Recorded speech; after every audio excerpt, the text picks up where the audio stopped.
The presenting sponsor of Pod Save America is Blue Apron. Blue Apron. Blue Apron now offers 30-minute meals every week that take 30 minutes or less to cook.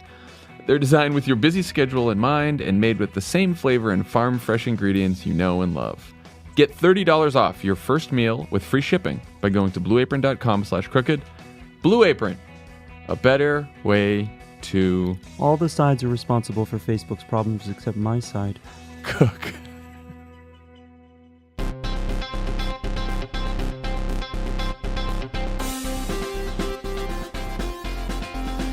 Welcome to Pod Save America. I'm Jon Favreau. I'm Dan Pfeiffer. On the pod today, we will talk to the Senate Minority Leader, Chuck Schumer. And later, we'll talk to the host of With Friends Like These, Ana Marie Cox. Also, check out Pod Save the World this week.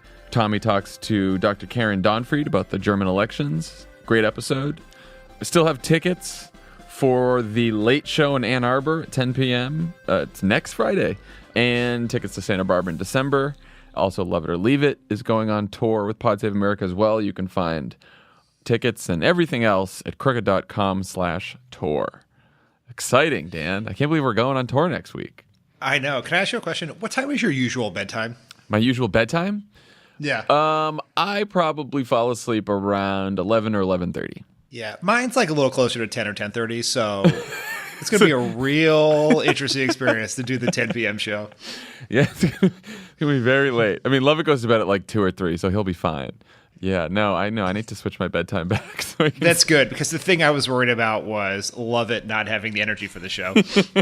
Real concern. Yeah. Let's start with the untimely death of Graham-Cassidy. I thought that was going to be a Hugh Hefner lead-in. Yikes. That would not be untimely. That's 91 is a good run. I hope I get to 91. Yeah. All right. Why did the bill go down? If you believe Donald Trump, it's because an imaginary senator who would have voted yes is in the hospital. Did you hear that? Yes. Donald, the President of the United States has now said 6 times that they had the votes for Graham-Cassidy, but they couldn't get it done by the 30th, September 30th, which is the deadline for reconciliation, because one of the yes votes is a senator who's in the hospital. This has absolutely no basis in truth. It's just something completely made up. Thad Cochran, the senator from Mississippi, was home in Mississippi on Monday recovering from a urological issue. But he was I was debating whether I was going to bring up the cause, but I'm glad you did. Well, no, it was his office said so. He said so in a tweet, so I felt comfortable sharing it. Yeah, but he was never in the hospital, and even if Thad Cochran was there voting, they wouldn't have had the votes. And he would have come back for the vote. I mean, it's ridiculous to even be talking about it, and it's just one of these, like, so a couple people pointed this out on Twitter. It's one of these things that we're all just going to move past, like, there's that crazy old man, the president, spouting off some imaginary fucking scenario again.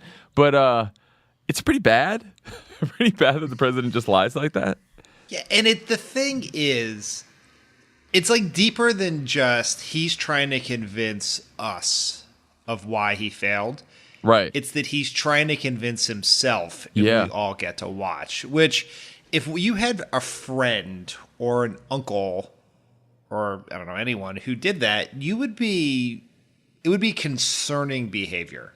And if you do it once and you get called out on it, you would think you would have the self-awareness to stop. But even after being called out, he continued to say it again. Like, he cannot allow himself to accept any sort of blame for this. So he has to believe that he actually did succeed, were it not for some reason that he's created in his own head. Right. Or at the very least, good staff work. You know, someone in the White House would see him say it for the first time and say, "Hey, boss, you had a little mix up there," before he said it 5 more times in public. I mean, there's 2 ways to think about it. Maybe no one said anything because people are just like, I don't care enough to fight about Trump about this. Yeah. Or someone tried to say something to him, and then he just sort of shouted them down. Yeah, and then I'm of guessing course he it's the digs former. in. Yeah, like he digs in once you tell him he's wrong. So it's great. Anyway, the 5 millionth attempt to repeal Obamacare went down in flames on Tuesday without a vote. Susan Collins joined John McCain and Rand Paul in publicly opposing a piece of legislation that would have made health insurance unaffordable for more than 30 million Americans and allowed insurance companies to charge people with pre-existing conditions whatever the fuck they wanted. As always, everyone who showed up or made phone calls made the difference here, particularly the grassroots disability activists who descended on Congress, the little lobbyists who were there, our friends at Move On, Indivisible.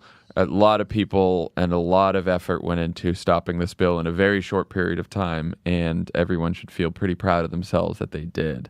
Dan, why else did this latest shitburger fail, in your opinion? Well, I think the main reason is it was not a serious attempt to replace the Affordable Care Act. It was a Frankenstein of gifts to, attempted payoffs to quote unquote moderates like Lisa Murkowski, Susan Collins, some things thrown, red meat thrown to the conservatives like Ted Cruz and Mike Lee. I mean, it was not a serious bill and it was not a serious attempt. Yeah. I mean, we have not it was, let me put it this way. I don't think any of the other shitburgers that have come before this shitburger were particularly serious, but they were more serious than this one. This was the most ridiculous of all the shitburgers, and it could not withstand any scrutiny, and it was indefensible. There was no one was making. In the past, you would have some quote unquote, conservative policy experts who would argue for skinny repeal or ACHA or BICRA or whatever the fuck we call these things, and make a case for it. They would say it's not perfect, but here's why it's good. No person other than Bill Cassidy made a case for this, and his case was just a series of bald-faced lies. Right. I mean, when you look at how the thing came to be, which is apparently former Senator Rick Santorum was in the Senate barber shop with Lindsey Graham and told him, one idea for Obamacare is to just split it up into block grants and hand out the block grants to the states so the states can do what they want with it. And Lindsey Graham, who by his own admission knows very little about healthcare and only learned about healthcare policy during this process, thought, oh, wow, states have more flexibility? That sounds great.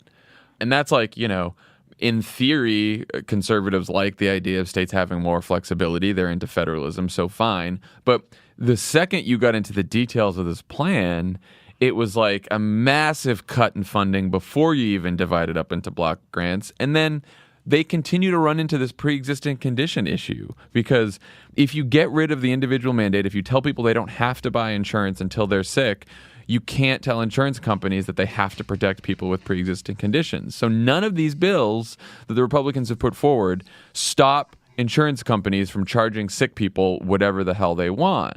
And so they are then forced to lie about that provision in the bill. If they wanted to put forward Obamacare repeal that protected pre-existing conditions, mostly it would look a lot like Obamacare does now, probably just with less money, because they'd have to keep the individual mandate and they'd have to keep the regulations that say you have to protect people with pre-existing conditions. I don't know how they ever get out of that problem. The best part of this is that Rick Santorum, a decade after leaving the Senate, is still going to the Senate barbershop. He's just walking down the street going, God, these senators have great haircuts. Someone give Rick Santorum a job. Just get him out of there. He has one. He was on CNN? Is that the job? Yeah. That's a job. Back off. Sorry. I just didn't know that was the only thing that Rick Santorum was doing. I think he has other jobs too. He finishes his CNN hits and he just wanders around the Senate barbershop, I guess. I don't know. If Graham-Cassidy had passed, it would have been one more piece of legislation than he passed in his decade in the Senate, or several decades. So the bill fails. 3 public no votes. The rumor was, some reporters were saying that the whip count was actually 45, meaning there were about 4 other no votes, 3 or 4 other no votes who didn't want to go public. So now the question is this really dead? Is Obamacare repeal dead? Lindsey Graham, right after the defeat of the bill, said it's not a matter of if, but when this kind of bill passes. People should know that Republicans have 2 more chances to repeal Obamacare before the 2018 elections. Number 1 is they could try to fit Obamacare repeal into tax reform and pass it all in the same package, which would only require 50 votes, because they're trying to use the reconciliation package this time around now for this tax reform package, so they only have to get 50 votes. So they could try to jam in healthcare reform and tax reform all in the same bill. What are your thoughts about the prospect of doing that? Well, it's not as crazy as it sounds, because no one remembers this, but when we passed the Affordable Care Act on a budget reconciliation bill, we also did it with student loan reform. That's right. Which is why no one, potentially including I just yourself, forgot. Yeah, that's whenever anyone would say, "Why does no one know about our amazing student loan reform accomplishment?" It would be like, because we passed it on the same day as a once-in-a-century domestic policy accomplishment that was not student loan reform. So it is doable, and it can go either way, right? It can make it harder in the sense that you may have Murkowski, you still need the senators who bailed on Affordable Care Act to get their tax reform. You can only, you can't lose 3 senators again. And so it's the most likely scenario is it creates the same problem that they have on healthcare, which is Murkowski and McCain want a bipartisan process, and whatever bill they want to pass is not acceptable to Collins. And then, but on the other side, where tax reform might have trouble is in the House. And we'll talk more about tax reform, just where there are conservatives who actually are pushing for the populist policies that Donald Trump ran on and has abandoned. And ACA repeal might be the thing that gets him to the finish line. But I guess the short version is tax reform is incredibly complicated. Healthcare reform is incredibly complicated. It is doable, but obviously more complicated to do the two at the same time. Yeah, I also think if you were trying to do a Obamacare repeal, and at the very end of the process you sort of slipped in some tax cuts, that's probably easier than doing it the other way around. Like slipping healthcare reform or repeal into a piece of legislation suddenly makes healthcare the topic that we're all arguing about. Like I think it's hard to do it under the radar, and the messaging then for us becomes that much easier and starker in that we're just saying, okay, you're now literally cutting taxes for the wealthiest, raising taxes on middle-class families, and taking away their health insurance all in one fell swoop, which, of course, the Republicans, I don't put it past them to want to do that, but it sure highlights the just how bad the whole thing is. The Republicans made a big mistake when they declared – the Republicans have now on 3 separate occasions tried to declare their efforts to repeal the Affordable Care Act is over.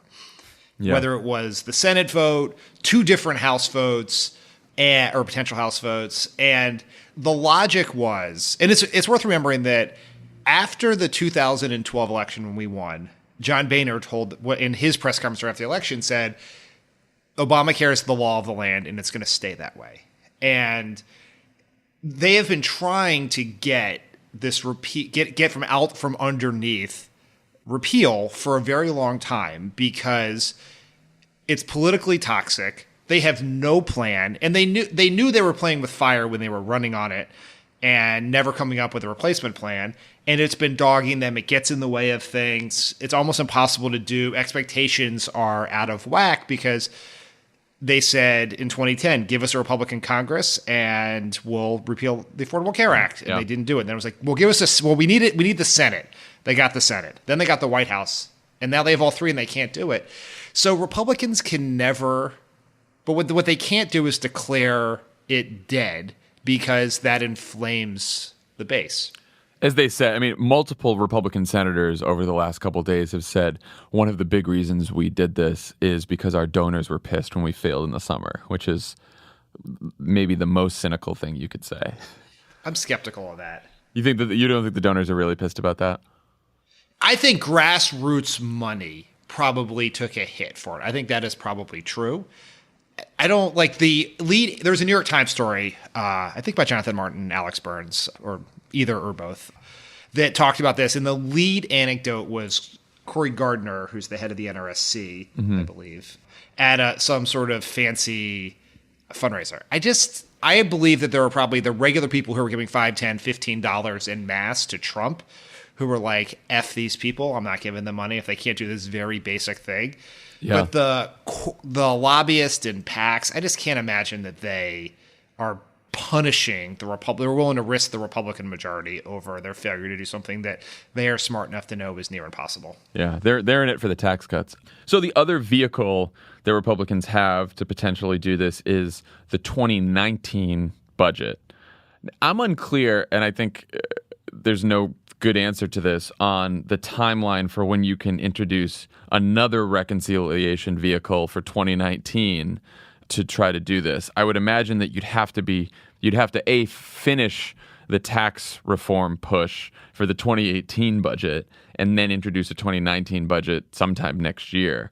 I guess that the trick with that is now you're trying to repeal Obamacare while the 2018 midterm elections are happening, which doesn't seem like the politically wisest choice, but, Republicans, what are you going to do?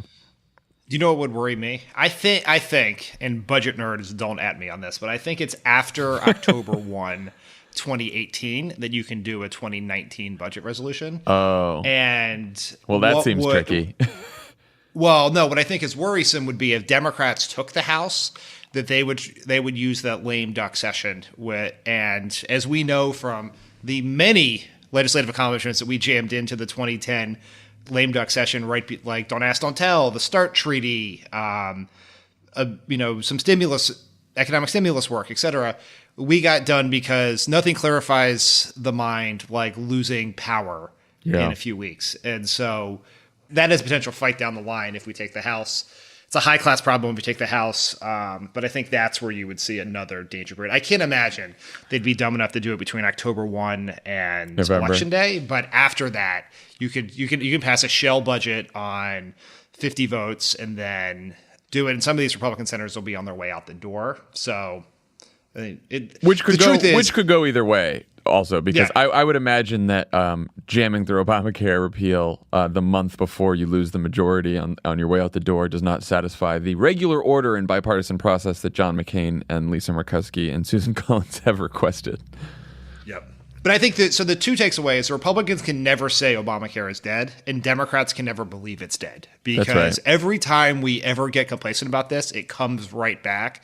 So we have to keep the pressure on and win elections. And winning elections, there's both winning the congressional elections, there are winning some of the elections between now and then that sends a message that there's a price to pay for even playing around with repealing Obamacare. That's right. And we should also think about the Senate, too, because Murkowski did not end up coming out against this bill. She released a statement that said she didn't like the process, that the numbers weren't there yet. She said she likes the idea that states should have more flexibility and control over their healthcare dollars. She also did say she wasn't convinced that the bill had adequate protection for people with pre-existing conditions or a strong ban on the return of lifetime limits for insurance claims, and that the future bills need to be bipartisan. So that's a good sign. And again, they're not, like I said, they're not going to fix their pre-existing condition problem, I don't think, because even if they do, they lose like Mike Lee and Ted Cruz and Rand Paul and all the rest of them.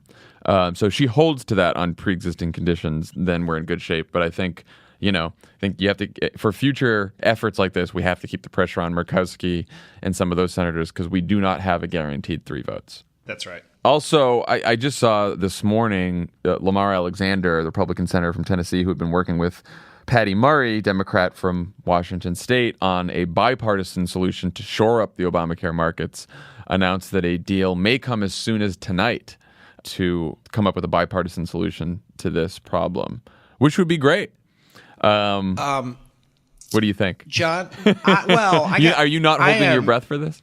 No, I can't believe that after the process just blew up over an uncrossable chasm of policy differences, just at the time in which Graham-Cassidy seemed to be gaining momentum, that they have been able to stitch this thing back together in just a matter of hours. Amazing. Like, what are the odds of that? These cynical little fucks.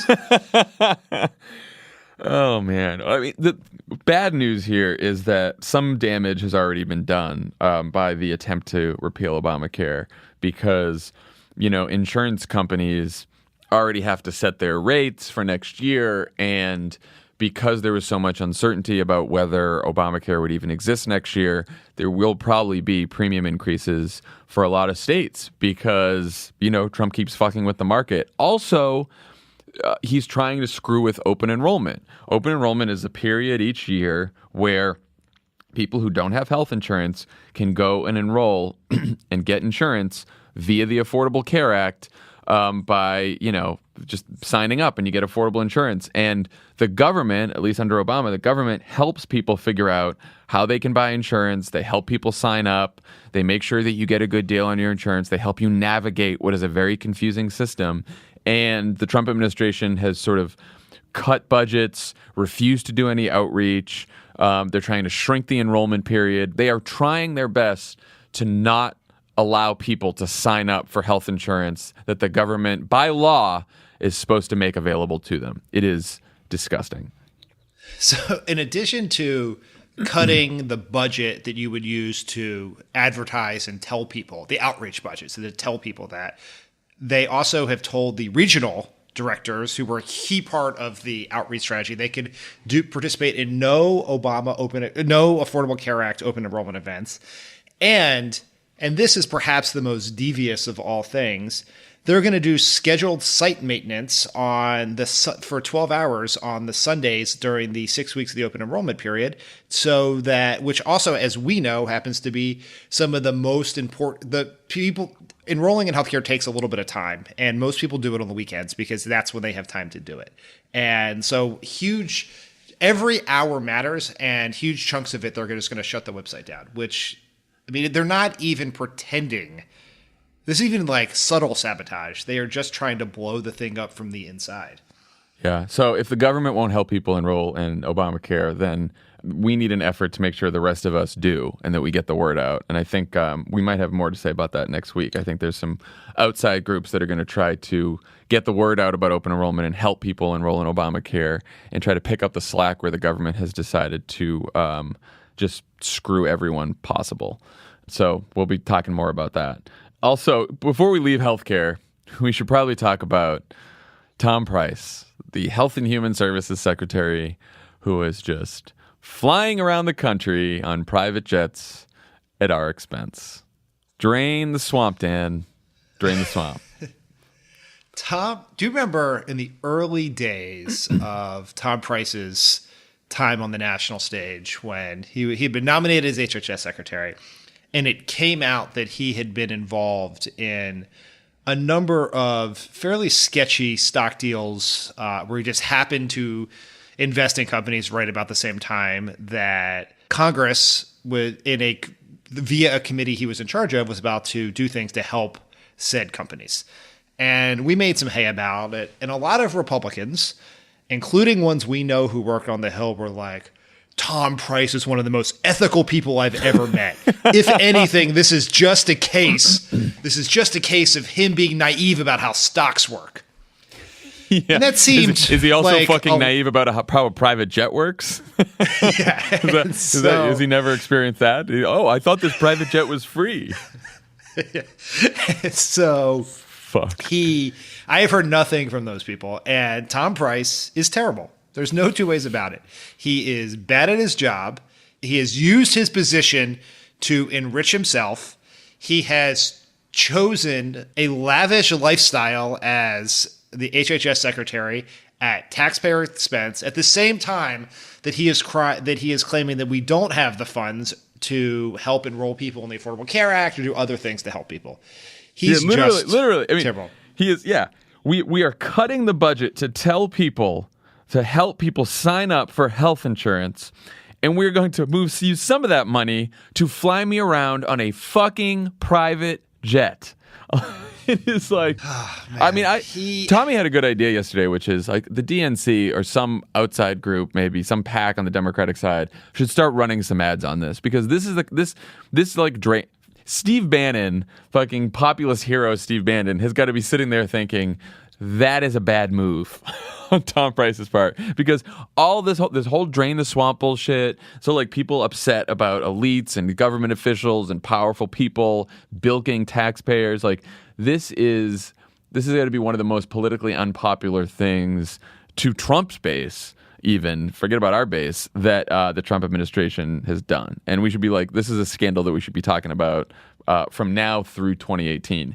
Also, Scott Pruitt, EPA administrator, $58,000 private jet rides. I think Juliana Goldman just broke that news yesterday. I mean, now we've got two of them, two cabinet secretaries that are running around on private jets at the taxpayer expense. It's almost as if it was all the Trump bullshit. Administration is not on the level. It is the thing I found very maybe they weren't tiring. telling us the truth. That seems to be par for the course. The thing that, they've been reading all these leaks in Axios and from Maggie Haberman of Trump administration officials saying that Trump is mad at Tom Price over this. One thing we know about Trump, he's always been against waste. Yeah, and then there's and I think this, I can't remember who this was, but there was some report, maybe in Bloomberg, that Trump and Price had spoken on the phone, and Trump had expressed his disappointment and anger, but he was not going to fire Price, and people were surprised by that. Yeah, no. Well, Trump, when he's upset about something, usually he holds his tongue and keeps his temper in check.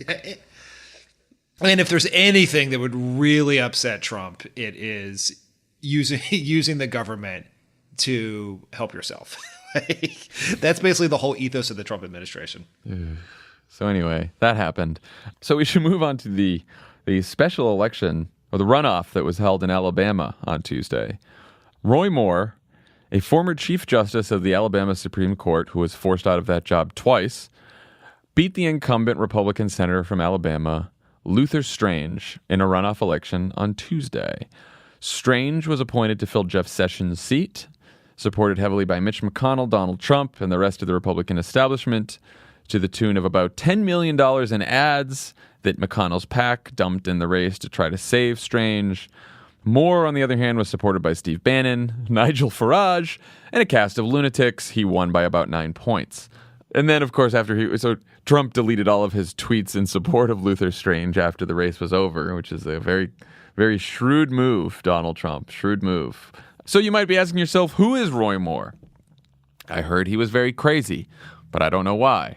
Well, Moore said that homosexual conduct should be illegal, that Representative Keith Ellison shouldn't be allowed to serve in Congress because he's Muslim, that 9/11 in Newtown were punishment from God, that God is sovereign over our government, and he was removed as Chief Justice for planting a 5,000-pound granite monument of the Ten Commandments inside the state Supreme Court building. He said that there's no such thing as evolution. He referred to Native Americans and Asian Americans as reds and yellows. That was 2 weeks ago. He said that some communities in Indiana and Illinois are under Sharia law. Great guy. I love that we just gloss over the fact that he said homosexuality should be illegal. Yeah, just illegal. When he was asked whether homosexual conduct should receive the death penalty, he didn't have an answer. Also, didn't have an answer. He's on the fence on that one. Well, John, I would imagine that everyone, Republicans and Democrats, could agree that these views are so far out of the mainstream that they would shun him right away. That he would be seen as sort of a wart on the body politic. Is that how the Republicans responded? I have bad news for you, Dan. The Republican National Committee put out a statement immediately embracing Roy Moore, saying that he will help pass our conservative agenda. We need this bigot to pass our tax cuts, is the message. Donald Trump, he's a big fan now. He called him afterwards. They talked on the phone. He said he's a great guy. Mike Pence, preparing for his own version of The Handmaid's Tale, he put out a statement saying, Roy Moore's great. Love him. Wonderful. Huh. I never would have guessed. And then there was a great, I think it was a New York Times story or maybe it was Politico. Anyway, apologies to whichever outlet it was. They went and they asked a bunch of Republican senators what they thought about Roy Moore. And, yes. And all these Republican senators are like, who? Never met him. Don't know him. I don't know. We need someone in the seat. I'm sure you've never fucking met him. I'm sure you have no idea who he is. Yeah, Senator Kennedy of Louisiana, Republican Louisiana, said, he's a bright well, one. he has a right to his own opinions. This is America. It's like, what? In recent memory, has anyone in the Republican Party suggested that some group of people who may wear helmets to their jobs on Sundays should not express their opinions. Huh.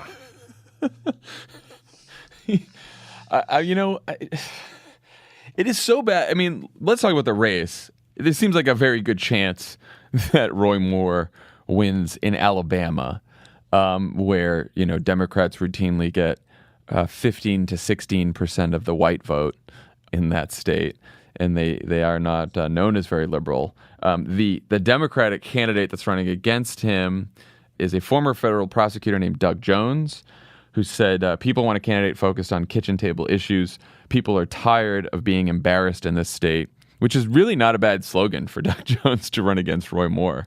Don't embarrass Alabama, vote for me instead. But I don't know. Do you think there's any chance for Doug Jones? Well, as you may have heard, I don't really do election predictions anymore. Or at least I don't do them well. I did. We don't have a good track record. Yeah. Well, we did. We're like we one loss. Yeah, we're like the 2008, 2007, 2008 Patriots. Back off. And so it's hard. It's Alabama. It's hard. Is there a shot? Yeah. And I think Democrats should, and I use Democrats as a broad term to include the larger progressive grassroots community, not just the DSCC and DNC, should be willing to spend some money to see if it's doable.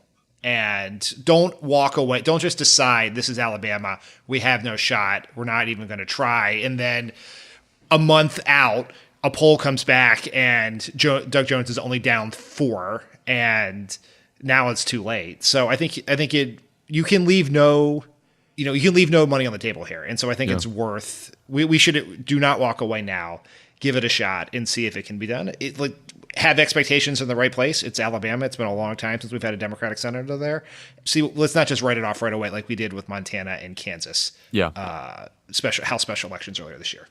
I think that's right. I think that sort of the larger issue is, what does this say about the Republican Party? Well, you know what it says. The Republican Party is willing to embrace someone who thinks homosexual should be illegal. Homosexual activity should be illegal, and that Muslims shouldn't serve in Congress. The party has embraced a candidate for the U.S. Senate who believes those things. That is what it says about today's Republican Party. When you asked on Twitter, what would it take for the Republicans not to embrace a Republican? So someone, I wish I had written this down, who it was, but responded to you with a cannibal with a single payer platform, which I thought was so funny. That's about right. That's about right. Yeah. Which, to be very clear, a cannibal with a plan to lower the corporate tax rate would be embraced with both arms. Totally in. Yeah. Just don't be a cannibal for single payer. So Steve Bannon was obviously behind this Moore fiasco, or at least he was helping it along. I think he spoke at a rally. Maybe, I don't know if it was the rally where Roy Moore pulled out a gun during the rally. Which he did. That happened. He pulled out a revolver during his political rally. He was also wearing a cowboy hat. And so he looked like a grown man playing in costume. It was in a child's costume. It was just so crazy. He's been all these media outlets keep calling him a firebrand. That's the term for him. That's a term for being a fucking crazy bigot now, a firebrand. And someone said, he's a firebrand, meaning he actually will fire weapons in public. Yeah. Well, I guess firebrand is one step better than working class populist, which is what we call the last the last bigot on running for election. So Bannon now wants to target other Republican senators who are too cozy with Mitch McConnell, who is now public enemy number one among their conservative base, which is awesome. So he wants to target Senator Wicker in Mississippi, Jeff Flake in Arizona, Dean Heller in Nevada. Bob Corker just retired this week as well, senator from Tennessee, chairman of the Foreign Relations Committee. So now there's going to be a race in Tennessee. Bannon's going to try to get some conservative nutcase to run there. Do you think this is a good thing or a bad thing for Democrats? And then we can talk about a good thing and bad thing for America as well, which seems even more important. That is a great question. Whenever I hear Steve Bannon or Donald Trump attack Mitch McConnell, I really have conflicting emotions about it because it's like, wait, are the enemies of my enemy my friend? Am I friends with Steve Bannon? I don't really know how to feel about that. But in terms of winning elections, yes, this is good. We were able to keep the Senate in 2010 because a very similar dynamic happened, which was Mike Lee, who was now the senator from Utah, but he challenged Utah Senator Bob Bennett in the primary. And Bob Bennett was an conservative, but establishment institutionalist Republican. No one thought there was any chance he was going to lose. And Mike Lee kicked his ass, became senator. That then inspired a range of crazies to run against Republican senators. Christine O'Donnell from the great state of Delaware. She who is not a witch. She was not a witch, but has dabbled in witchcraft. Right. Ran against Mike Castle, a incredibly popular incumbent Democratic House member who was running for Joe Biden's seat and would have been a shoo-in. Christine O'Donnell runs and wins, which then, so if you end up with, in states better than Alabama, with people like Roy Moore, we have a shot. There are cases of like Todd Akin, who defended rape in Missouri, which allowed helped Claire McCaskill win in 2012. You had in Indiana, I can't remember what it was, but Joe Donnelly was running against a lunatic who I think also defended rape. It was a trend that year. And so in the sense of, would we like to run against the worst candidate possible? Yes.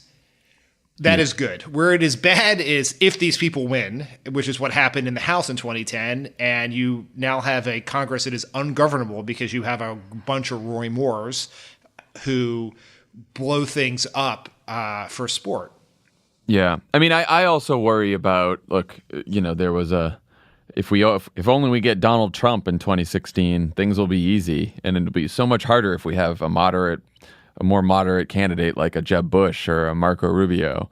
And turns out Donald Trump won. I mean, so I am concerned that however many years later, a lot of the energy on the right is behind these crazy fucking candidates, unfortunately. And so I don't know. Alabama is an easy case, right? Because Alabama is so conservative and so far to the right that maybe Moore is a more inspiring candidate to that base than Strange would have been. And so you get more people to the polls. I mean, Steve Bannon's of the view that this is all about turnout, and this is about getting the base to the polls and people being excited, and that if they're not excited, they stay home. Now, I think that could work in places like Alabama. I think the tough part of this is if you start the GOP civil war, which Bannon is doing, more broadly, there's going to be a ton of Republican candidates running all across the country, especially for the House, that are seen as more establishment candidates that have been in Washington for a long time, that have done whatever Mitch McConnell and Paul Ryan told them. And if they're sitting there running and the Republican base is saying, oh, we only want to vote for the crazies, and there's a bunch of McConnell and Ryan stooges around there, I think they might have a turnout problem. And that it might depress, like Steve Bannon's crusade might depress turnout in races where there are establishment Republicans. And that could be good. But I actually don't know if a lot of these super far-right lunatics end up winning primaries, if that is, I can't tell if that's good for us or bad for us politically. Well, certainly bad for the country and bad for Congress. Yeah, it's going to depend on the state. And the other thing that is just the reason why these primaries might be helpful to us is there's only so much amount of money to go around, and every dollar the NRSC has to spend to try to protect a Republican incumbent is just a dollar they're not going to be able to spend to beat a Democrat, right? Yeah. And so I think it is good for Democrats in the short term if we win these seats. It's bad for the country if we don't. I also think it's a fascinating dynamic for a party to be at each other.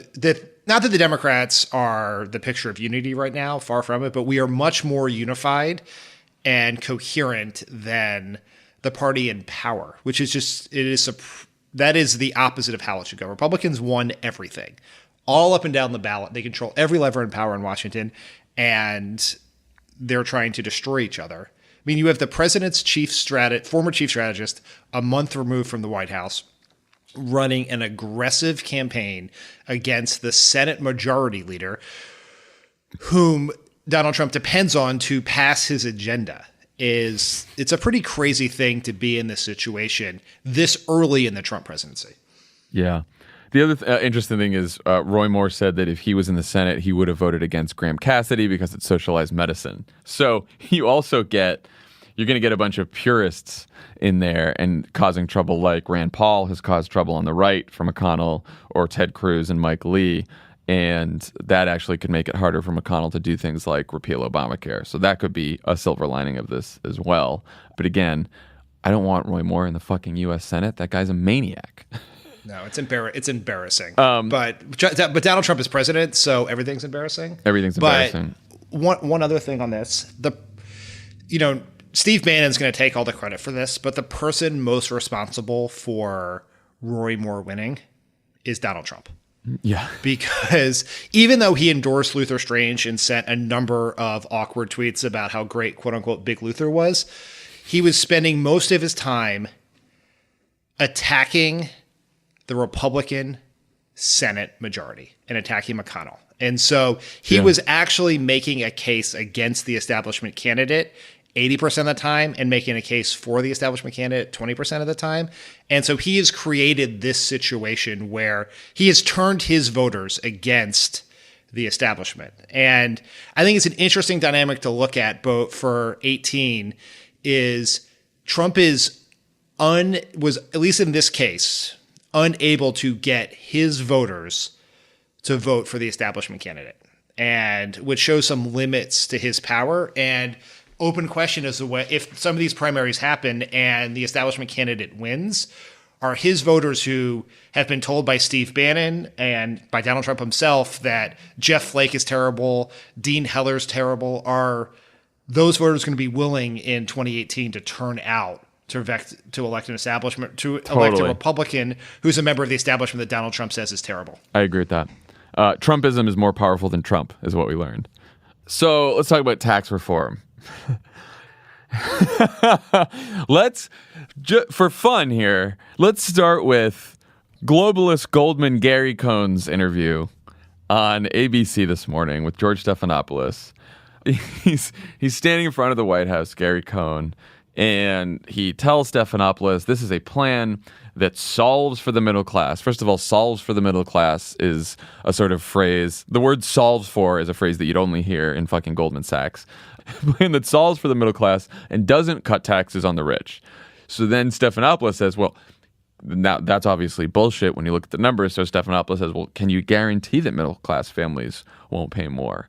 And Gary Cohn says, well, there's always an exception to every rule. He said, well, can you guarantee that rich people or Donald Trump won't get a tax cut? Gary Cohn's like, look, George, blah, blah, blah, blah. And just, please go watch it. It is quite a performance by Gary Cohn. I hope that this Goldman Sachs executive sells this faux populist tax plan all over the country. It would be wonderful for us. There's just this great moment and in the interview, which is entirely split screen. So you're looking at Gary Cohn's face basically the entire time. Which looks like he'd rather be anywhere but on that television screen. He starts off with the typical Wall Street master of the universe swagger. Mm-hmm. And in the middle of the interview, it dawns on him that he is royally screwed up, has no idea what he's doing, and is going to be in big trouble with Donald Trump, because you can fly on a private jet, you can bilk taxpayers, you can be terrible at your job, but do not be bad on TV. That is the one mortal sin in Trump world, and he just has this look of utter panic that is just behind his eye, in his eyes for the rest of the time, and it is so much fun. Don't be bad on TV. Don't attack the president publicly for siding with white nationalists and white supremacists in Charlottesville. Gary is 0 for 2. It's not good for him. So this is a $5.8 trillion tax cut. There's 7 tax brackets now. They want to consolidate them into 3 at 12%, 25%, 35% tax bracket. That lowest tax bracket is, by the way, higher than now. So that's a higher tax bracket for lower income people. the Trump administration claims they make up for it by doubling the standard deduction. It seems that math is a little fuzzy, which we can talk about later. The corporate rate would go from 35% to 20%. The tax deductions people take would largely disappear, including for state and local taxes. Basically, only charity and some of the mortgage deduction is kept. Foreign income made by American companies will be tax-free. How's that for an America First policy? The estate. Wait, say that again? That's right, Dan. If you're a company, American company that decides to go overseas to make a bunch of money, which I would also presume would take jobs from the United States, you now can get a tax break for doing so. America First, Donald Trump. The estate tax would be abolished. And Josh Barro has a couple great pieces about this tax plan. He dug into the numbers, found that moderate to upper moderate income families who take itemized deductions will pay more in taxes.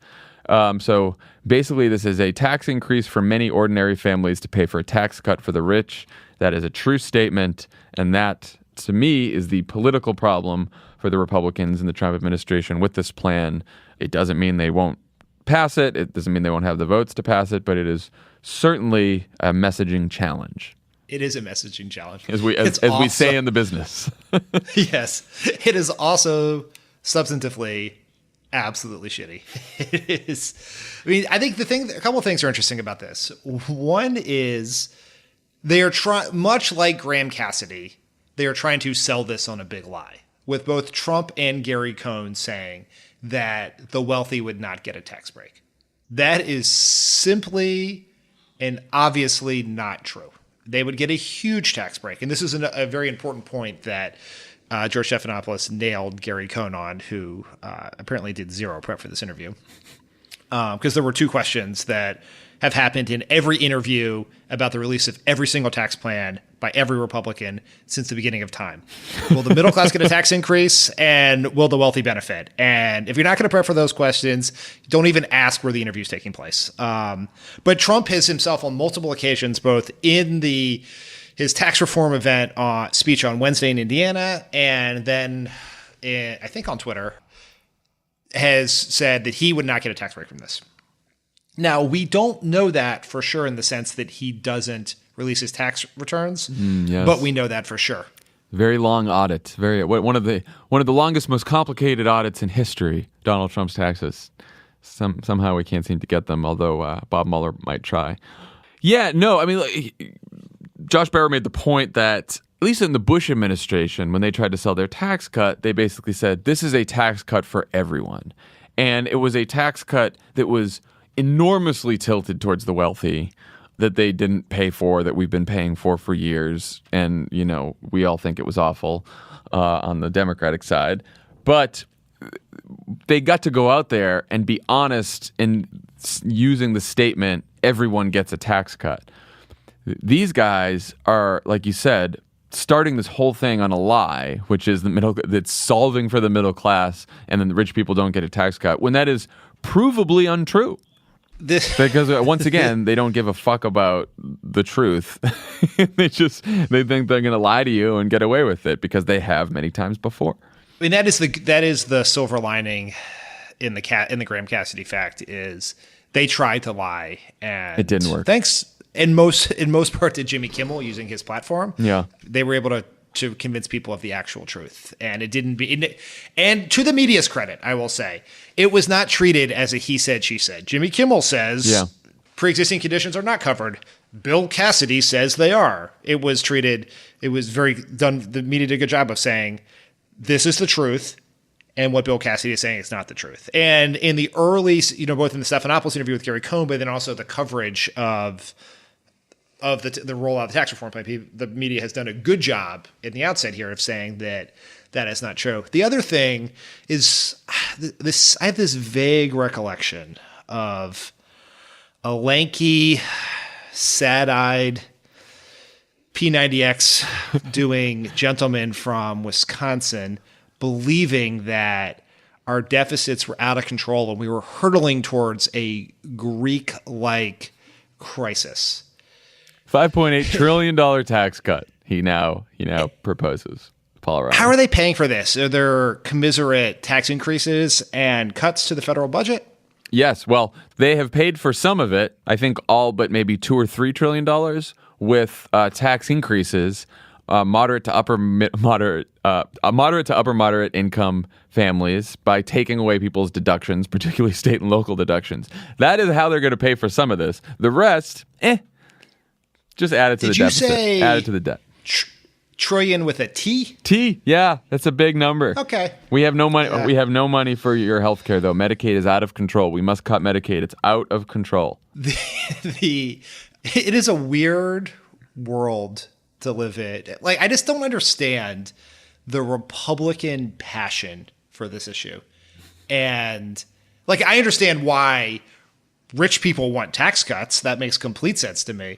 But can you just imagine you're just like a staffer on Capitol Hill, and every day what makes you get up early, hop on the metro, work hard for less money you can earn in the private sector is just to cut taxes for corporations? What a life that is. I mean, I'm guessing they would tell you that the government, every time they spend your money, fucks it up, they waste it, and that everyone should keep all their money, and rich people pay more taxes right now. And so when you dismantle government and send it back to people, obviously rich people and companies are going to get more because they pay more now. And that what they really hate is government, crushing our freedom by doing things like giving people health insurance, building roads, building schools. That's probably what they would say. I guess that's their argument. It's an argument that does not have a large constituency in this country anymore. Paul Ryan and Mitch McConnell and Gary Cohn seem to be the last people who believe that. Steve Bannon would probably tell you that idea, that belief doesn't hold much currency among the Republican base today. We would tell you that it certainly doesn't hold any currency among the Democratic base today. But there are some of them were never Trump Republicans, some of them are just Republican establishment figures in Washington who are still peddling trickle-down economics, get rid of government, give everyone a huge tax cut as not just an economic policy that they believe in, but, a politically wise thing to do. And I think that they are wrong. if you haven't been able to tell. Is that it? Yeah, I guess. The only thing I'd say is that there's an irony to Trump promoting this because his political success was identifying the gap between where the Republican base is and the pro-Wall Street, pro-wealthy policies of the Republican establishment. Right, but he's an idiot. I mean, Steve Bannon identified that. Donald Trump is a cable news viewer who just yells at the TV and then became president and is now being pushed around by Gary Cohn and a bunch of Goldman Sachs executives who want him to give big tax cuts, just like he was pushed around by Steve Bannon and the other people who wanted him to deport immigrants. The guy's a fucking moron. He doesn't know what he's doing. He's just going from tweet to tweet and yelling at Fox and Friends all day. He does have a set of core beliefs, which are basically around inciting racial grievances for shits and giggles. Yes, that's correct. That is a core belief. Okay, when we come back, we will talk to the Senate Minority Leader, Chuck Schumer.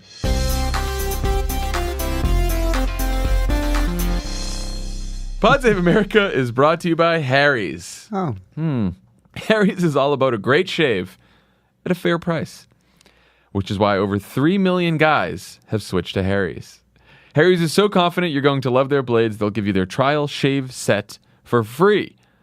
When you go to harrys.com/crooked, all you have to do is just pay for shipping. You know who built Harry's? Who built Harry's, John? Jeff and Andy. They were two ordinary guys, and they were fed up with buying overpriced razors. So they started Harry's to fix shaving. And guess what they purchased? A blade factory in Germany. That's right. Over 100 years of blade making experience was in that factory. And it will ensure the highest quality. All products are backed by 100% quality guarantee. Harry's offers their blades at half the price of the leading 5-blade razor, selling directly to you over the internet. Claim your free trial offer from Harry's today. $13 value for free. When you sign up, just cover shipping. Your free trial set includes a weighted ergonomic razor handle, 5 precision-engineered blades with a lubricating strip and trimmer blade, rich lathering shave gel, and a travel blade cover if you're on the go. Aren't we all? To get your free trial set, go to harrys.com/crooked right now. That's harrys.com/crooked. Pod Save America is brought to you by Designated Survivor. Oh, that's fun. Deadline called it one of the hot tickets. It was People's #1 pick, and the Associated Press called it a clear-cut hit. It's funny for a publication to call a TV show a hot ticket because it's a TV show. You never run out. You don't have to buy a ticket to Designated Survivor. So anyway, what's all the buzz about? Last year's hit show Designated Survivor, starring Kiefer Sutherland and more importantly, Cal Penn is back for a second season and better than ever. Honestly, it's like what's Kiefer Sutherland doing in my Cal Penn vehicle? You know, Kiefer Sutherland is back as President Tom Kirkman, and you know who else is back? Cal Penn in ABC's Designated Survivor. Tom Kirkman is a very funny fake TV name. Tom Kirkman. Kirk Tommen. Thompson. The hit TV show that took political drama to new heights returns this fall for a new season of high-stakes action, intrigue, and heated personal relationships. You know what the funny thing is about calling a show Designated Survivor is that it's all based around the thing that happens in the first episode. But then after, he's just the president. You know? You got to watch the show. It's quite a... we watched the first season, Emily and I. Cool. What is Designated Survivor? John, what is Designated Survivor? Glad you asked. It's a real thing. During the State of the Union, one cabinet member is kept in a secret, secure location. In the event of a national catastrophe that wipes out our government, the designated survivor is sworn in as the president. Tom Price is something that seems like you didn't know. Tom Price, his undisclosed location is a Learjet, so he can go have tea with his son. This was what answers your pilot question. If President Kirkman thought bringing the country back from the worst attack in U.S. history was hard, he's about to find out that governing the country is even harder. There's your answer. Oh. He has a brand new political director, a brilliant White House counsel, and a bold new British MI6 agent joining the team. And he has Cal Penn. It's going to be like the West Wing on steroids. New conflicts, new adversaries, and new obstacles will make Season 2 of Designated Survivor more captivating than ever. That tagline reminds me of the Sopranos tagline, which is, if one family doesn't kill him, the other will. That's good. You know? I like that.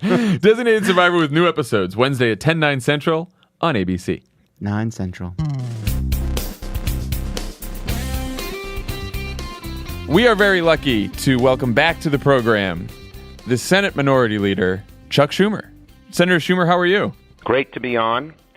John, last time I was on the show, you were on your honeymoon. I hope everything's working out great. It is working out well. Thank you. He's still married, so that's good. Yeah, so it's going well so far. Hey, listen, I performed one marriage in my life. They were divorced 10 months later. I am never performing another marriage. Oh, nice. I just performed my first a couple of weeks ago, so hopefully I have a good track record. So you have come out against this tax proposal from Donald Trump as a giveaway to the rich. The White House has been courting Senate Democrats anyway. How do you keep the caucus as united as you did during the healthcare battle? Well, that's a great question, and it's a very big challenge for us. But the bottom line is, first, learning what this plan is. And the more people learn about the plan, the more they dislike it. We had 45 of the 48 Democrats sign a letter that had 3 watchwords. 1, no tax breaks for the top 1%. And I would add to that wealthy and powerful corporations as well, and I can talk about each of those.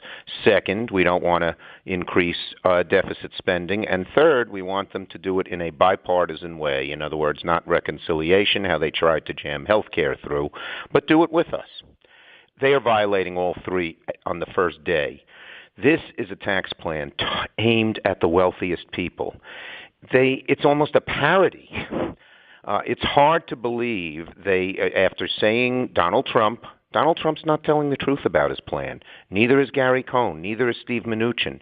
And I think certainly Mnuchin and Cohn know it. They know they're not telling the truth, given their financial backgrounds. Amazing. They said they would not help the wealthiest people. The rate now goes down from 39.6 to 35. But amazingly and surprisingly and awfully, they raised the top rate on working class people, the poorest of people, from 10 to 12.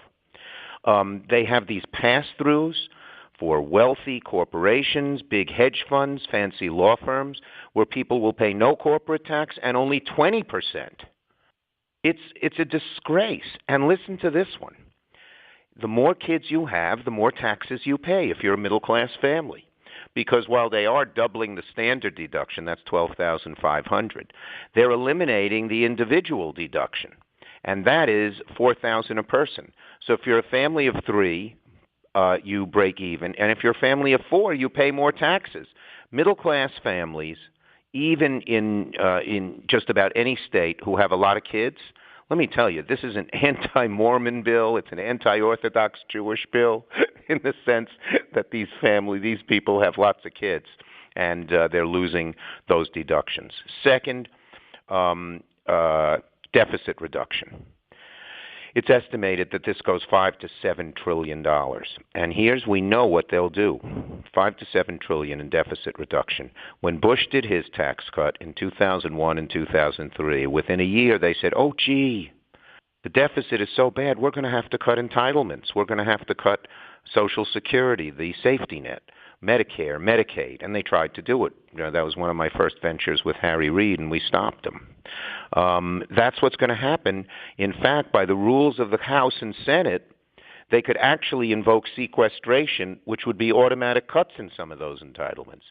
And third, they're trying to do this under this reconciliation, which means they get no Democratic votes. So this is an awful plan. And I just make one more point here, and I'm sorry to go on, but this is so important for your listeners to hear. They say it's going to create jobs. Reducing the tax on corporations will create jobs. Well, and will create economic growth. Two examples. One, corporate America, the top corporations in America are making more profit than ever right now and paying a smaller percentage of taxes on those profits than they ever have. They're not creating many jobs right now. AT&T wants this tax break. Randall Stevenson talked about it. AT&T is making record profits, has more money that they're just keeping there, and has cut something like I don't remember the exact number, about 80,000 jobs. And then we have the great state of Kansas, conservative state, Sam Brownback, right-wing governor gets in. And they cut taxes dramatically, and they predict it's going to cause huge growth. There was such a huge deficit that they just had to increase taxes. As I recall, the same thing happened with Ronald Reagan in 1981-82. Cutting corporate taxes, cutting individual taxes on wealthy people does not create jobs. With corporations, it means they do stock buybacks, increase the salaries of the wealthiest people, do dividends, all of which goes to the top 10% and the top 1% in particular. This is fallacy put out by right-wing think tanks who are just interested in greed, paying less taxes themselves, but it will not create jobs. So on all four grounds, no good. Senator, how in the Trump era, one of the challenges is the fact that they simply lie about the policy. And so, as you mentioned, Gary Cohn this morning was on ABC saying that the wealthy do not get a tax break. Donald Trump has said several times since this plan came out that he would not get a tax break, when all the analyses say that's absolutely not true. How do you have a debate around a policy when your opponents simply lie about it with no regard for consequences or evidence? Well, first we got to call him out for it. Here's what I said about Gary Cohn on the floor of the floor of the Senate today. He also said the administration believes it quote, can pay for the entire tax cut through growth by using a dynamic scoring model. I said Gary Cohn comes from Goldman Sachs. If he used the kind of funny math at Goldman Sachs the way he is in Washington, he would have been kicked out of the firm a long time ago. He should know better, and he does know better. He's just saying it. So we're going to call what their way of characterizing some of this fake math. President says there's fake news. Well, right here, there's fake math. But second, the public is on our side already. About 70% of the people believe the tax code favors the wealthy. And similarly, not quite as high a number, but a very high number believe that President Trump's tax plan, this was before it came out, would favor the wealthy. So what we need to do, frankly, is replicate what we did with health care. We need an outside strategy and an inside strategy. The outside strategy is for all of the concerned groups, and not just groups who focus on tax and fiscal issues. But if you're a health care group and they pass this, there'll be such a huge deficit, health care will be slashed. If you're a group that provides food to people, if you're a group that depends on infrastructure and road growth, all of this will be slashed if this plan passes. And we're going to alert everybody to this. If the public is as against this as they were against Trump Care, it'll be defeated. And that will help unify us at home in our more moderate states, as you mentioned. And I think even the three who didn't sign the letter are very strong fiscal hawks. They don't want the deficit increased, and they've stated that several times. And if they see that the public sees that Donald Trump is not telling the truth about this and what the plan is, we will succeed. So we have to get the truth out. The public is inclined to believe us, but if we rest, if we're complacent, if we think, well, we want health care, we can relax on this one, we could lose, because you're right, they mischaracterize everything they're doing. And this is an old issue for the hard right. The hard right, big wealthy corporations, big rich people like the Koch brothers care more about reducing their taxes than anything else, and so they make it up. They hire these think tanks, that put out miles and miles of BS on how tax breaks will create jobs, and we just have to work harder. I think the public's inclined, though, to be on our side. Senator, you and Nancy Pelosi cut a deal with Donald Trump to push the fight over government funding and the debt ceiling to the end of the year. You now have leverage in that fight because the Republicans are going to need Democratic votes to lift the debt ceiling and to fund the government. What are you going to ask for of the Republicans? I know, obviously, there's legislation to give Dreamers a path to citizenship and keep them in this country. Are you going to ask for anything on Obamacare? I can imagine you saying, fully funding the government means fully funding Obamacare, and make that a condition of the deal. Right. Okay. Here are three things. We did this deliberately because we wanted to increase our leverage, and luckily enough for the American people, we were able to succeed. The first is not just the Dreamers, and we want the full Dreamers Act, not some cutback thing. There's some talk. Let Dreamers become citizens, but they can't bring their parents in. We have never had two classes of citizens in America. It's probably one of the most major things that distinguishes us from Europe. People come to Europe, they work, they can leave the country, come back, but they never feel they'll be part of Germany or France or Italy. In America, immigrants have always felt they could become full-fledged Americans. We can't change that. So we don't want to cut back on Dreamers, but we also are adamantly opposed to the wall. I live in Brooklyn. You guys know that. And I see the Statue of Liberty out my window. I live on the 10th floor of an apartment building. That's the symbol of America. Can you imagine welcoming people, saying, bring us your poor, your tired, your wretched masses? I don't remember the rest of it even. Anyway, can you imagine if that symbol was replaced by a big wall? What that would say to the world? So on the whole issue of immigration and immigrants, we want to get the full Dreamer Act done, but we want to prevent these bad things, including things against sanctuary cities and more, and we'd fight internal enforcement. Second thing we want to do is stabilize Obamacare, ACA. We would like to certainly see cost sharing made permanent and long. There are other changes, such as reinsurance provisions that can help stabilize Obamacare and deal with people who have very high medical expenses. And so there are some things we would want to do to help stabilize Obamacare. That would be number two. And number three is a good budget. They've proposed slashing in the House, particularly so many, whether it be food stamps or funding for EPA, funding for education, for infrastructure. They propose slashing all of it. And it's not just, things, the things that they say, oh, the liberals love this. I mean, they cut transportation funding, which has generally been a bipartisan type issue. So we can restore all of those and get a good budget, which is our third goal. And that concomitant with that is eliminating poison pill riders, anti-labor, anti-environmental, anti-choice, anti-women, environmental, anti-LGBT riders, which they put in there, we can get out. The leverage of the debt ceiling and having all of this come together at once should really help us. That's our goals. Senator Schumer, just take us in the room a little bit. What's it like to negotiate a deal with Trump? And do you have any concerns about blowback from the Democratic base about being seen working with Trump? Well, here has always been my principle, and that is this. I am not going to obstruct for its own sake, but I am not going to compromise for its own sake either. Be guided by our internal gyroscope, our principles.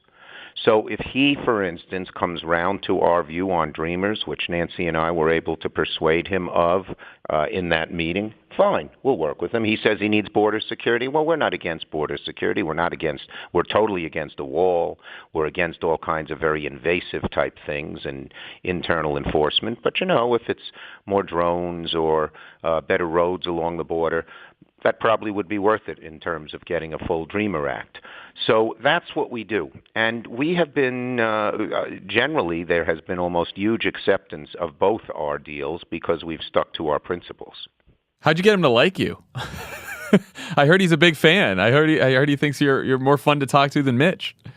Well, that's a low bar.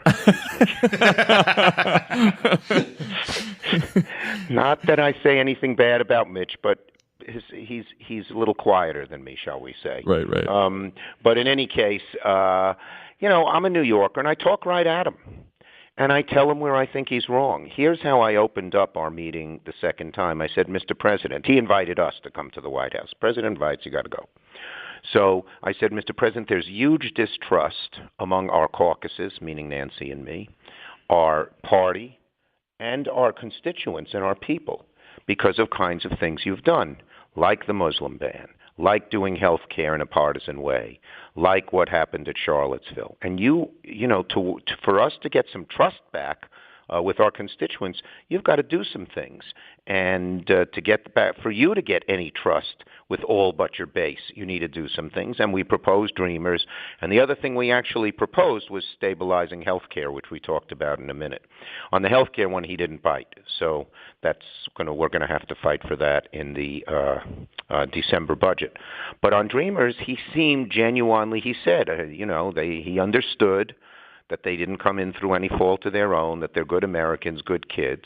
And then he said he wants the wall in return. And we said, no wall, Mr. President, no wall. And he tried that for about 15 minutes. But, he's not going to push me around verbally or any other way. And he finally said, okay, we won't do the wall. We'll do some other kind of border security. And we suggested that General Kelly, his chief of staff, and Nancy's staff and my staff negotiate something. Now, they haven't negotiated much since then, and he got a load of blowback from the right wing. I think one of those commentators, Laura Ingraham or Coulter, called him Amnesty Donald. One of them called for him to be impeached. So they've slowed down on it. But we're trying to get those negotiations going again. And I do think he wants to help the Dreamers, but I also think there's not many people around him who want to get that done, so it's sort of slowing us down. But we're going to keep at it because it's so important. But negotiating with him, what I find is I go right back at him as a New Yorker. And he sort of seems to enjoy that.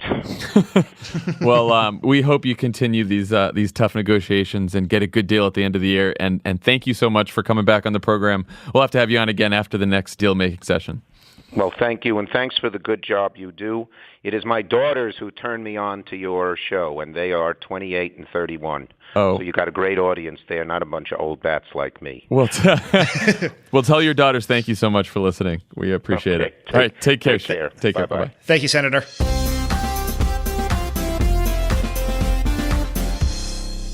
Pod Save America is brought to you by Spotify.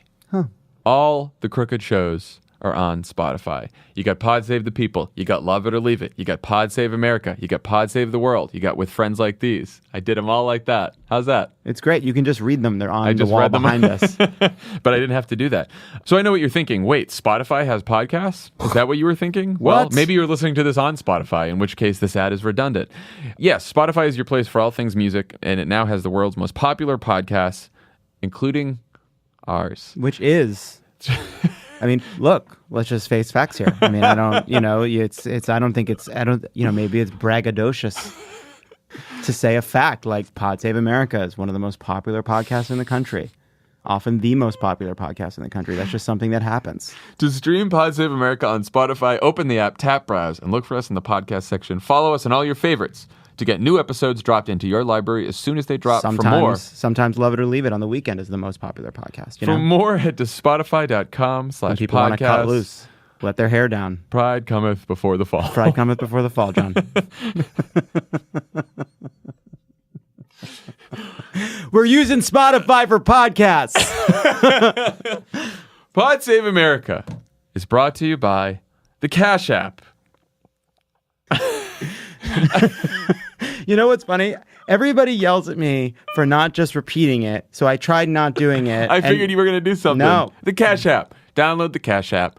Put in the code PODSAVE. The code is PODSAVE. $5 to you, and that's $5 to the IRC, the International Rescue Committee that's helping refugees all over the world. Trump's reducing the number of people that the United States is going to help because he's an adult Fox News viewer who has no business in the job that he is currently in. And if the government has decided not to help refugees in dire need, then we are going to do our best to help them.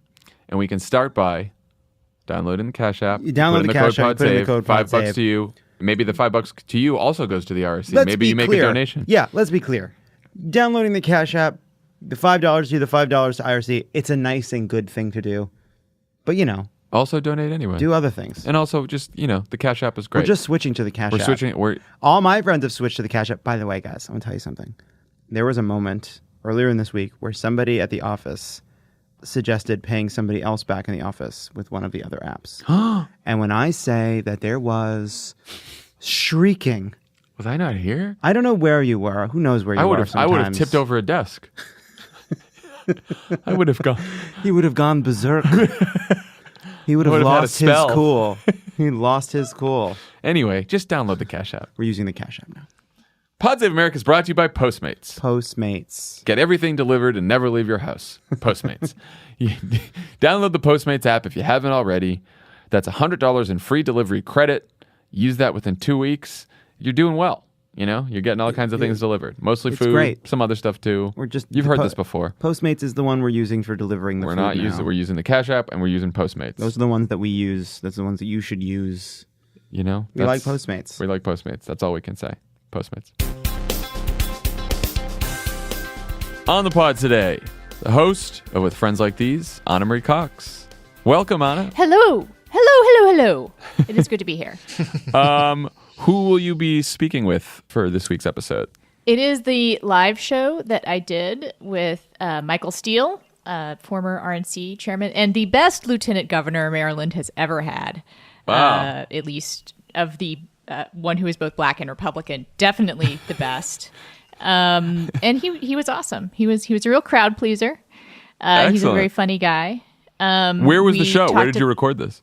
Oh gosh, I'm going to forget the name of the theater, but it was in the Texas Student Union. It was in Austin. It was awesome. It was great. It was 92 degrees, but not in the studio. The studio is fairly cool, but it was very warm in Austin, which I don't mind. I don't mind warmth. But I can tell you that Michael Steele is an entertaining guy. I would I'd be interested in that conversation. I just Googled Maryland Lieutenant Governor.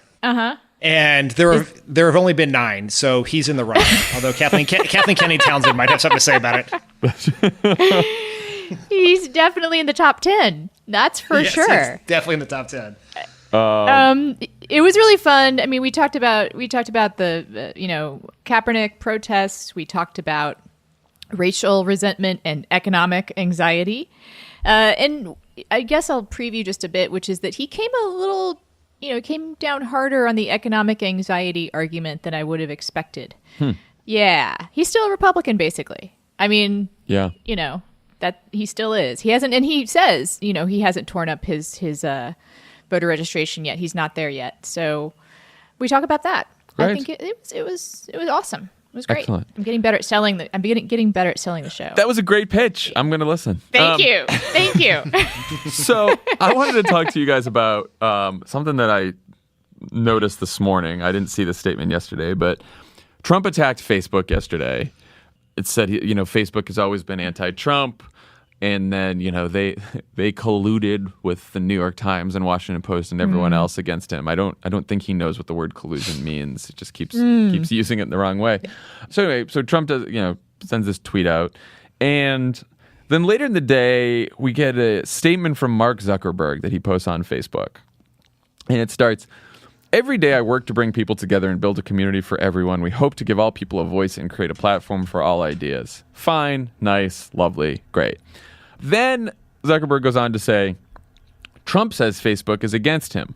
Liberals say we helped Trump. Both sides are upset about ideas and content they don't like. That's what running a platform for all ideas looks like. Is that what it looks like? I'll jump in. Yes, please. It's not so much that liberals say that Facebook helped Trump. It's that the FBI says the intelligence agencies, the law enforcement agencies.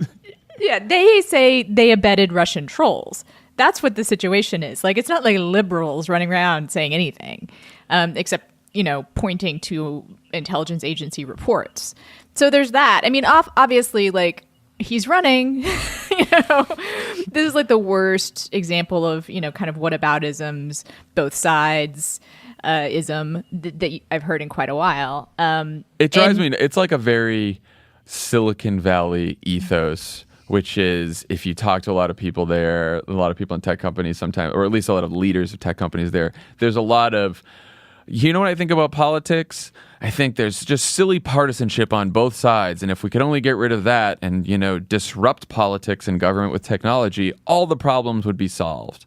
And it's just like, pay some attention. We used to call that, read the news. We used to call that fruitopianism when I worked in Silicon Valley for briefly during one of the .com booms. Yes. I don't know if he's visited Facebook lately, but the whole every day I work to bring people together. I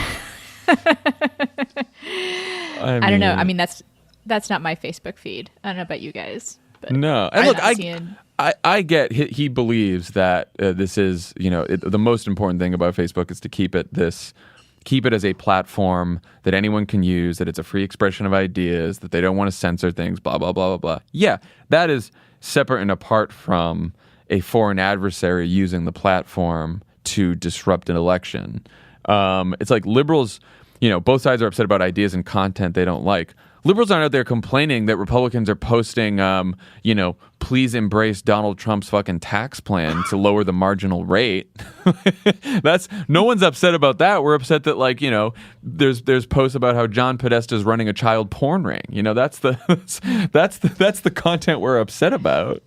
That post is not true. Just in case people missed that. That post is not true. That is not. Right. Look, I think you are right that part of the Silicon Valley ethos, certainly pre-Trump, was partisan politics is trivial, and what we need to do is focus on changing the world. And it's like there's a utopian sense to it, but there's also this awkward dance that a lot of people in Silicon Valley go through because they are liberal. Most of the people who work for them are liberal. All of their neighbors are liberal, yet they have conservative customers or users like Facebook. And so Facebook's in this situation where I think the statement was incredibly tone deaf, and it is the worst defensive actions ever. It's the thing that reporters say that drive us insane, which is, well, a lot of conservative readers say I'm too liberal, and a lot of liberal readers say I'm too conservative. So therefore, I must be doing everything right. It's like the Goldilocks defense. It's like a fucking Bull Simpson panel on Meet the Press. Yeah, the challenge for Facebook is pretty clear, which is more than any other tech company except Google, their platform is used by everyone.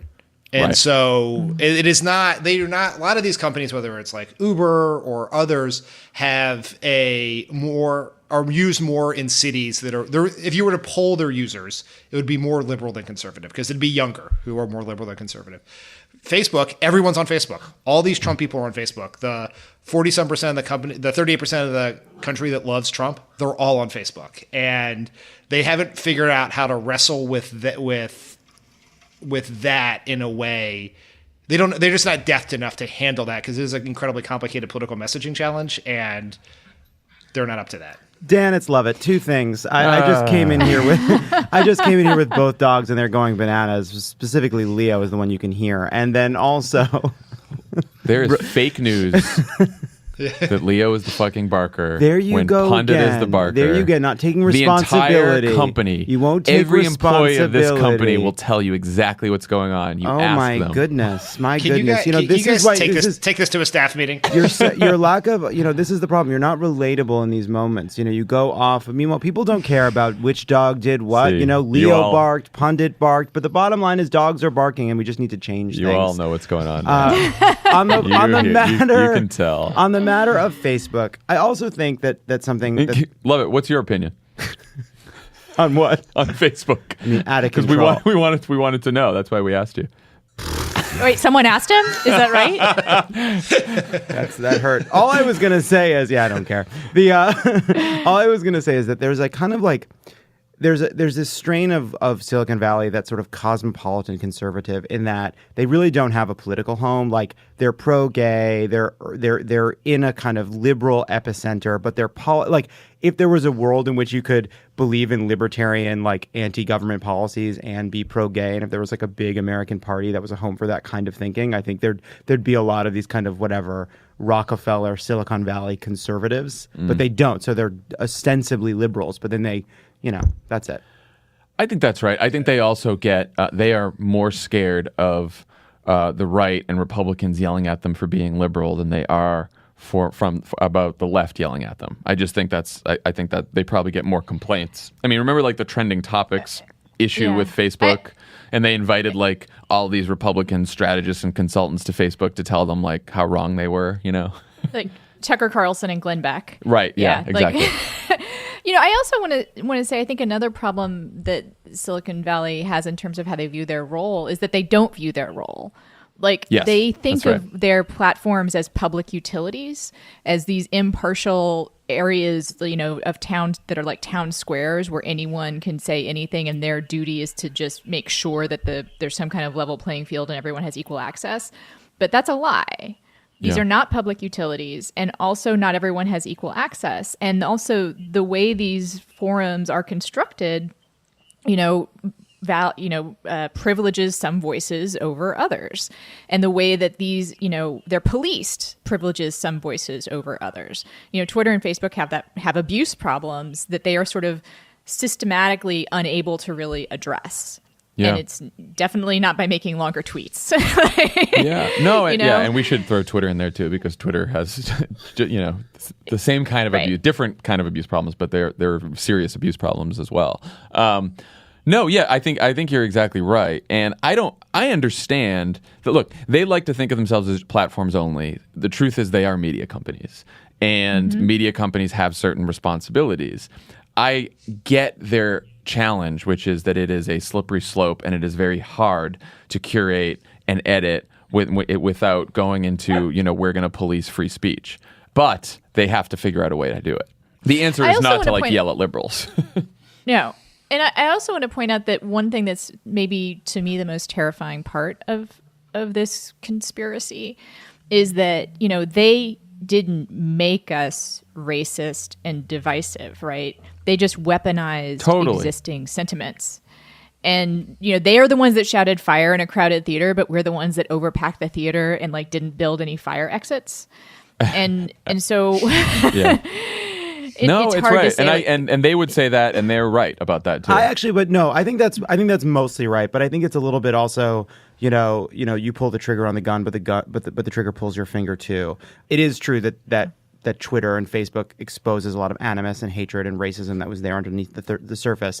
But there's also a part of the way these platforms are built that makes it easy and simple to kind of snowball these ideas and so, there are plenty of people out there using Twitter to espouse racist ideas, taking on a racist persona online because it's fun and they're angry and they're bitter and all the anonymity and all the rest that in their personal life and in their private life would never engage in that kind of conduct. And by virtue of the fact that they've been doing this online for so long, it has changed them and made them more like the person that they became when they started tweeting these heinous things to begin with. Yeah, I was going to say there's a couple of things happening here, which is one, Facebook in particular has grown so big so fast that the people at Facebook do not know what is happening or how people are using the platform. They obviously never imagined a world where Russia could use their ad buying system and essentially use the algorithm that fuels the platform to intervene in our election in a malicious way. That had never even occurred to them, so they were not prepared for that. And it's so big that they don't know that when they make their statements about what has happened and what's not happened, they don't really know the answer, which is why they've had to revise their approach to this like 12 times now. Mm-hmm. And there's a much bigger question that is true of both Facebook and Twitter and Instagram about it's sort of an existential question around how these algorithms which predict what we're interested in and then double and triple down on that, how that affects the human mind, right? Where because it creates this impression that everyone feels the way you feel because it's showing you only the things the people who feel. Now, that's also the fault of the user who is making a set of choices that these are the things they want. Like, nope. It's the same challenge that when we yell at ABC News or NBC News or CBS, like, why are you leading with the weather instead of, healthcare or tax policies? It's because people watch weather, right? So it's, at the end of the day, it's also the fault of the people that they are making they are choosing this sort of life over a different sort of life where you're exposed to different ideas. Yeah, it's a tough one. But anyway, follow us on Facebook and Twitter. You can find our Instagram account. That was very much like, "Who boy, Twitter, I don't know." Okay, well, everyone, I think we're ready for the outro. Are we ready for the outro? Music. I am never ready for the never ready outro for with the you outro. guys. I got it. I'm never not ready for the outro. Everyone check out Ana's episode with Michael Steele. And we're about to go to a recording of Love It or Leave It this evening. Oh, yes. Yeah, we are. Yeah, Thursday, early. Yeah. So that's exciting. And, we'll see the rest of you. Oh, and please thank you. Donate to Puerto Rico. People there are in incredible need right now. It is it's getting to be a humanitarian disaster, and they need help. These are Americans who don't have electricity. They don't have cell service. Food and water are getting scarce now. They don't have water. It's a dire situation there. If you go to globalgiving.org, you can contribute and help our fellow Americans in Puerto Rico. So please do that. And that's it. That's all the time we have for today. We'll talk to you guys later. Bye. Bye. Yeah, Bye, see you guys. online. See you online.